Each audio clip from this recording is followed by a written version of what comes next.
అందరికీ హాయ్ అండి.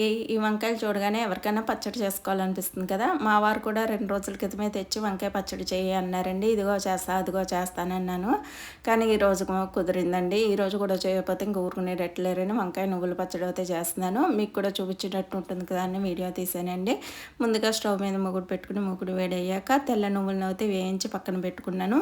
అదే మూకుడులో కొంచెం ఆయిల్ పోసుకుని ఆయిల్ వేడయ్యాక పచ్చడికి తగ్గట్టు పచ్చిమిర్చి ఏసి వేయించి పక్కన పెట్టేసుకున్నానండి. అదే మూకుడులో కొంచెం ఆయిల్ పోసుకుని ముందుగానే ఉప్పు నీళ్ళలో కట్ చేసుకుని వంకాయ ముక్కలను వేసి పసుపు, ఉప్పు వేసుకుని మూత పెట్టి మగ్గించుకోవాలండి. ఈ లోపల ముందుగా మనం నువ్వులని వేయించి చల్లారబెట్టుకున్న నువ్వులను అయితే మిక్సీ పట్టేసుకుని పక్కన పెట్టుకున్నాను. వంకాయ ముక్కలు అయితే సగం మగ్గినాయండి. ఈ మగ్గిన దాంట్లోనే నిమ్మకాయ సైజు అంత చింతపండుని అయితే వేసుకుని ఒకసారి మళ్ళీ మూత పెట్టేసి మగ్గించేసుకున్నాం అంటే ముక్కలు అయితే బాగా మగ్గిపోతాయండి. ఉప్పు, చింతపండు కూడా బాగా పడతాయి ముక్కలకి.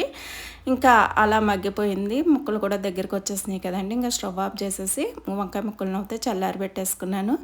ఇంకా మనం నువ్వులు ఆడేసుకున్న దాంట్లోనే పచ్చిమిర్చి కూడా చల్లారిపోయినాయి. పచ్చిమిర్చి కూడా వేసి మిక్సీ చేసుకుని చల్లారిపోయిన వంకాయ ముక్కలను కూడా వేసి మిక్సీ పెట్టేసానండి. పచ్చడి అయితే రెడీ అయిపోయింది.